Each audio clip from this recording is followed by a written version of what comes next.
Hi, my name is Dave Ballmer, and I'm going to give a quick demonstration of Joe, JavaScript framework. And in this demonstration, I'm just going to show off some of the different platforms that you can take your same application and run in. And we're going to start off with our browser here. And we've got Safari. I tend to use Safari or Chrome for development purposes because the debugger is really good. And both browsers are definitely more compliant with this nebulous thing that we call HTML5. So here's our sample application. It's loading up. What this does is it does a RESTful call to Yahoo's traffic data. And what I've got it doing is pulling in all the traffic incidents within 100 miles of New York. And boy, there's a lot. Mostly road construction. You can see our scroller is working here. If you notice, it's using sort of flick physics. And we have our fixed element down here with our toolbar. If I click on one of these incidents, we get a nice little quick transition to our detail card. And this pulls in a map from Google Maps to show the location of the specific incident. And if you click on it, it'll pull up another browser window with an actual Google map that has our incident. We can get some more information about the area. So I've moved our browser over a little bit, and we're going to step back. We also have a preferences view on it, which lets us change distance and where it's located and refresh rate.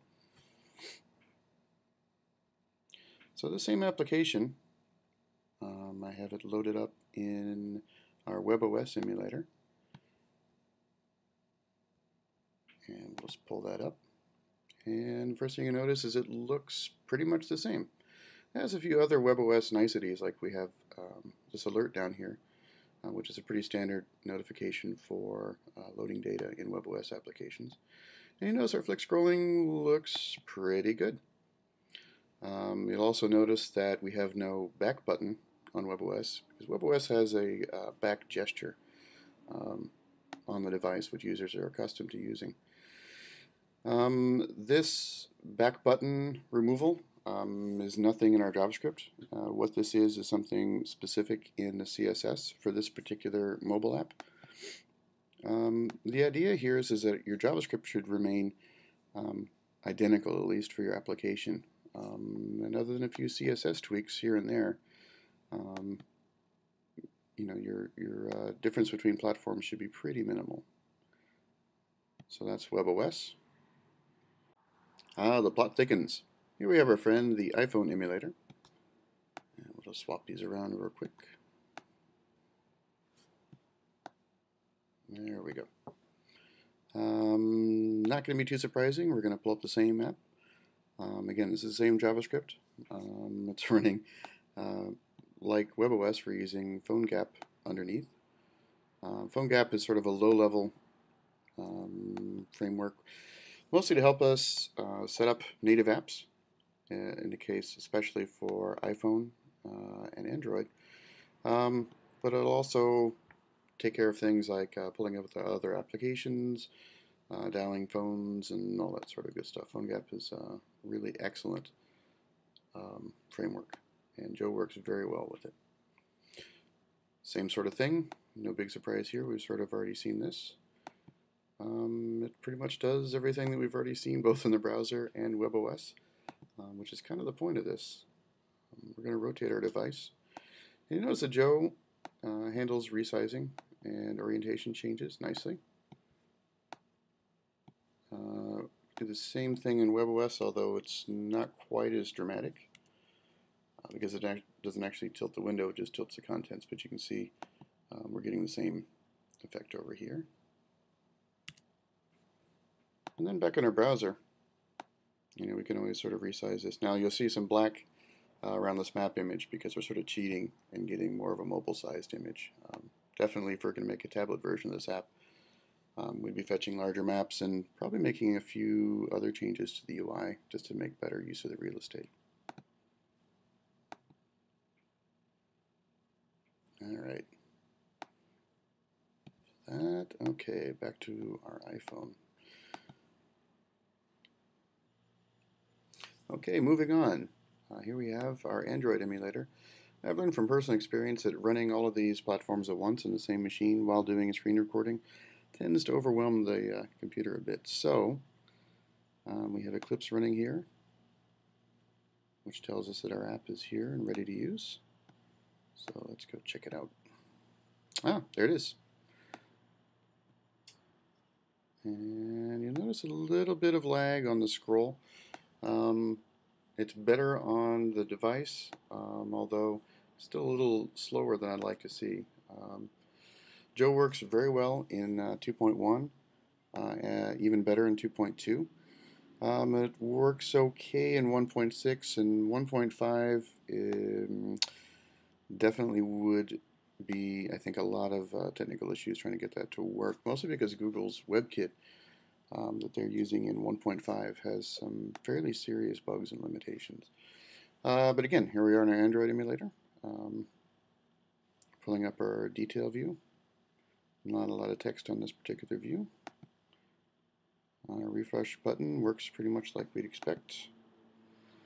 If you notice, we still have the back button done here in our GUI instead of using the native back button. That's something I noticed with the phone gap that comes for Android. Doesn't really intercept any of these sort of native controls like the back button.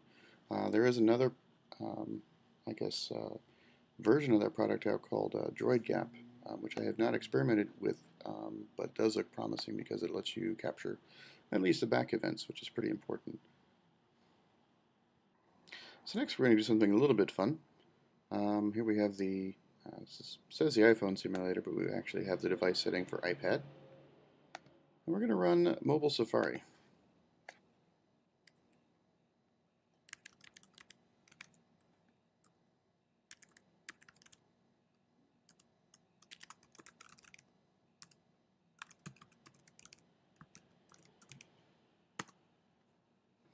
And again, this is the same application. What we're doing is I'm serving it through Apache here on this local machine. It's a relatively lightweight, and you notice it works pretty well. I can't imagine too many applications where you'd want to scroll the entire screen of one-line list items like this.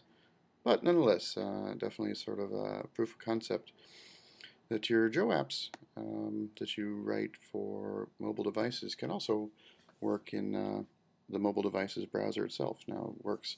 This particular app works very well in iPhone 3GS, iPhone 4, and the iPad as well. Also tested on mobile browser for on the Android side on the Droid X.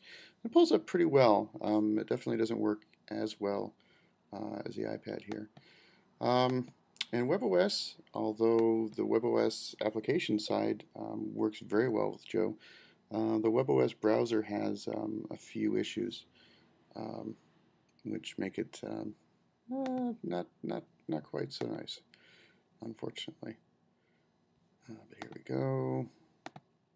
Rotate our hardware, and I've pulled this up on the actual devices, on the iPad through the browser interface, and it runs pretty well. Very pleased with performance on the device. PhoneGap supports other platforms in mobile devices, one of which is Symbian, and I wondered if Joe would work with Symbian devices, and it turns out that it works pretty well. Symbian is missing some of our cool CSS3 animation and transitions. So with a few adjustments to the CSS, we have pretty much our same app. Now, one of the things that I was kind of sad to see go, since it doesn't have CSS transitions. You notice we don't have our flick physics here. That's something that it really depends if you want to develop for this particular platform, if you want to say add a scroll bar to it, or make further tweaks to the UI, or just live without the flick. That's something definitely that you'd want to consider. Here we go, same stuff going on. We don't have the cool animation down here as well, but definitely we have a functioning app. running on Symbian. So the last thing I'd like to show off was a bit of a surprise. Wasn't exactly something I intended, when designing and developing Joe. But I got to thinking, we have these, at least on the Mac, we have dashboard widgets, and it turns out dashboard widgets are built on the same web sort of technology. So the thought was, hey, if this thing will work in the browser, will it work in a widget? And the answer is, yes, it will.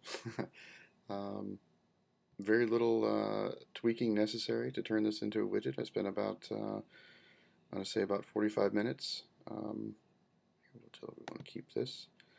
And notice we have a pretty boring border around it. I mean, it should be a nice, pretty, drop shadow and all that sort of thing. But, definitely demonstrates the concept anyway. So here we have the same app, which started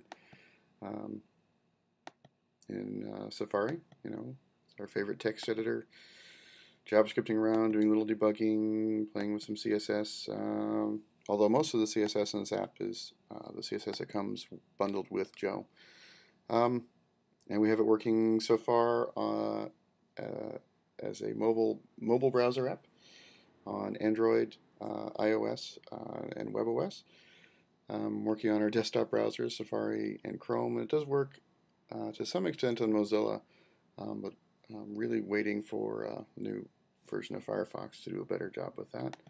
And then we also have it running as installed native apps on iOS, Android, and WebOS, which is not too shabby.